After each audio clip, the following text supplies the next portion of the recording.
Welcome to Quiet Psychology. Before you try to understand everything, do something simpler first. Look at the 4 alchemical symbols and notice which one you feel drawn to right away. Don't force it. Don't analyze it. Just let your attention land naturally. Because even before you think, your mind has already leaned in one direction. You may not notice it, but some choices don't start in logic. They start somewhere quieter inside you. Alchemy was never only about turning metal into gold. For many people, especially in Jung's work, it became a metaphor for inner transformation.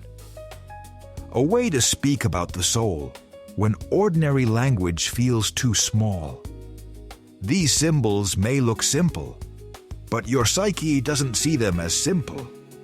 Your mind recognizes patterns. It links them to feelings, memories, and instincts, sometimes without words. That's why one symbol might feel comforting, while another feels strange or beautiful, but unsettling. And that reaction matters. This is not a test to label you. It's not a diagnosis. It's simply an invitation to observe yourself for a few minutes, quietly, without pressure. So before we begin, here is the only rule. Don't choose with your head. Don't try to interpret, compare, or get it right. Just look and choose the symbol that wakes something up in you. It might be calm, curiosity, resistance, discomfort. Any of that is useful information. There are no right or wrong choices here. Each symbol points to something your inner life may be missing right now. Not because you are broken, but because you are human. And you might choose one symbol today, and a different one next year. That doesn't mean you're contradicting yourself. It means you're changing. If this kind of content helps you reflect in a calm way, support Quiet Psychology with a like and subscribe. It's a small action, but it helps me keep creating space for videos that feel quiet, honest, and easy to follow. Now take one slow breath. Look again. Choose one symbol. 1, 2, 3, or 4. The one you chose is not random. And now, let's begin. If you chose symbol 1, the sun, clarity, direction, and the courage to act. If you chose the sun, your psyche may be asking for one thing above everything else: clarity. The sun is the symbol of consciousness, of seeing clearly, of stepping out of the shadow and into direct action. If you are drawn to this symbol, you might be in a period where your life feels a little dim, not outwardly, but inwardly. You may be functioning, you may be working, you may be doing what you should do, but something inside you wants more light, more focus, more decision, more forward movement.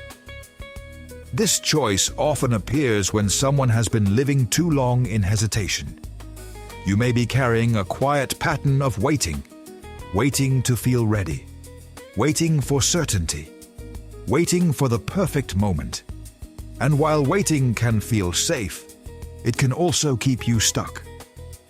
The sun reminds you of a truth your mind might avoid. You do not become confident first. You become confident by moving. Your strength is will. You can lead. You can decide. You can create structure. Even if you are gentle, even if you are sensitive, there is still a part of you that is meant to stand in the center of your life. But there is also a shadow side here. Sometimes you hide your own power because you fear what happens if you fully claim it. If you act, you might change your life. If you choose, you might disappoint someone. If you step forward, you might become visible, and that can feel risky. So you dim yourself, not because you are weak, but because you learned that being fully seen can attract pressure. The sun is asking for a small shift, not to become aggressive, not to force anything, just to choose one clear direction and take one honest step. A question to reflect on. Where are you waiting for clarity, when clarity will only arrive after action? Now we move to the second symbol, because some people don't need more light. Some people need to slow down and listen to the dark. If you chose symbol 2, the moon, intuition, dreams, and emotional reconnection. If you chose the moon, your soul may be asking for something softer, slowness. The moon is the symbol of the unconscious, of dreams, of hidden emotion, of the truth you feel but can't always explain. If you are drawn to this symbol, you may have been living too much in the head. You may be thinking constantly, processing, planning, solving, and it works until it doesn't. Because beneath all of that effort, your deeper self might be trying to speak, in subtle ways, through a recurring dream, through a strange mood that appears for no reason, through a quiet sense that something is off, without proof. People drawn to the moon often have strong intuition, but they don't always trust it. You may tell yourself, "I'm being dramatic. I'm overreacting. It's not logical." But the moon is not logical. It is honest. This symbol often appears when your emotions have been postponed, not ignored on purpose, just delayed, because life was busy, because you had to be strong, because there was no space to feel. So the feelings went underground, and now they want a voice. Your strength is sensitivity. You can sense what others miss. You can feel what is happening underneath the surface. You can understand people deeply. But the shadow side is that you can disconnect from yourself while staying emotionally available to everyone else. You might listen to everyone, while your own inner voice becomes quiet. The moon is asking you for a gentle practice. Stop forcing answers. Instead, ask better questions. What am I actually feeling? What am I avoiding feeling? What do my dreams keep showing me? You don't need to solve everything. You only need to listen. A question to reflect on. What is your inner world trying to tell you, if you stopped arguing with it?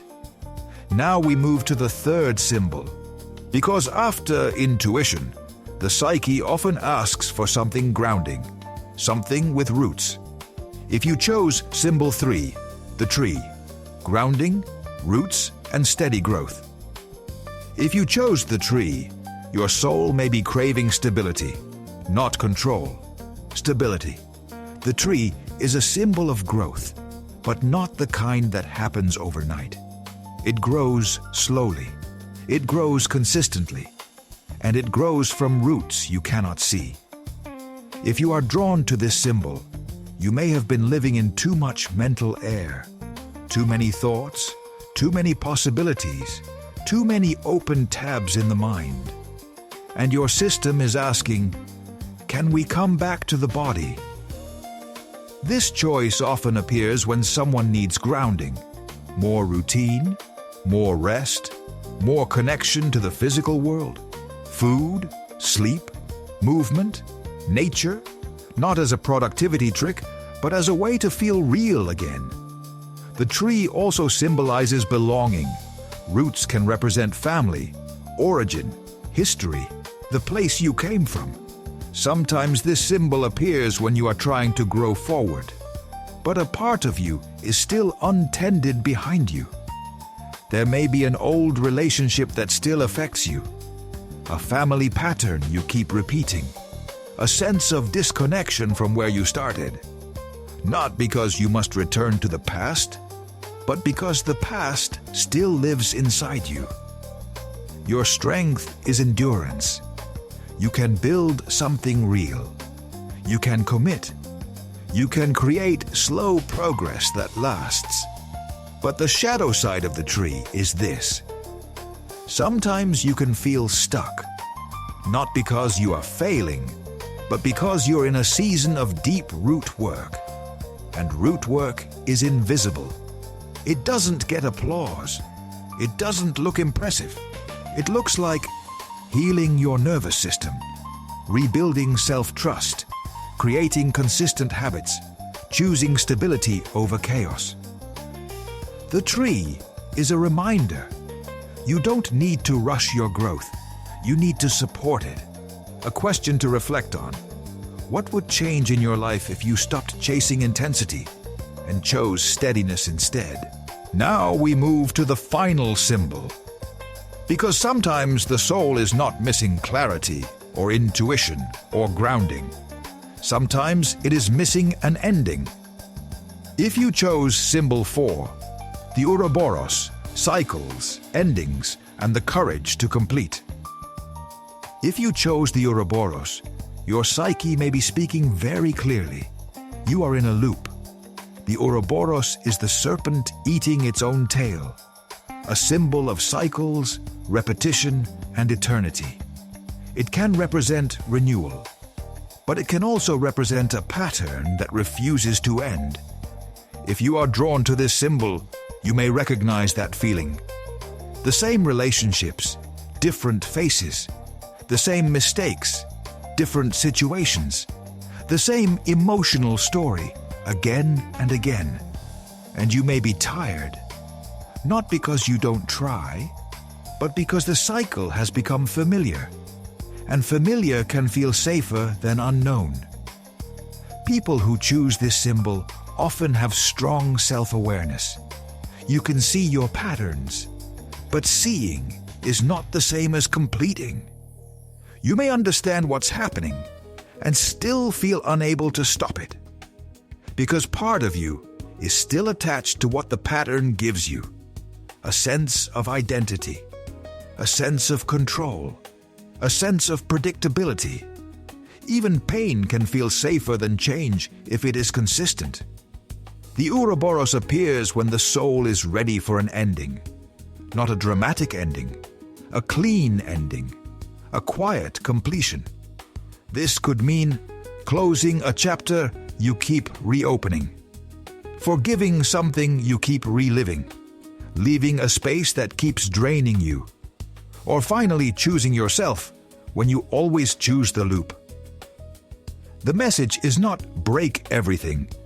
The message is finish what is unfinished. Because once something ends honestly, something new can begin without dragging the old weight behind it. A question to reflect on: what would you have to let go of to stop repeating the same story? Final message: you are not just one symbol. Now that we've walked through the 4 symbols, sun, moon, tree, and ouroboros, here is the most important point. The symbol you chose does not define you completely. It's not a label. It's not a diagnosis. It's a snapshot of what you may need right now. All 4 energies live inside you. Sometimes you need clarity and action. Sometimes you need to slow down and listen. Sometimes you need grounding and roots. Sometimes you need to end a cycle. The difference is simply which part of you is louder today. And here's a question that can reveal even more. Which symbol did you reject the fastest? Which one felt uncomfortable? Which one felt not for me? What we reject often points to something we learn to avoid. Not because it is wrong, but because it once felt unsafe. Nothing here is final. What fits you today can change later. That doesn't mean you're inconsistent. It means you're growing. If this video helped you reflect in a calm, simple way, support Quiet Psychology with a like and subscribe. It helps me keep making content that is easy to follow and good to listen to. And before you go, remember, you are not one symbol. You are the movement between them.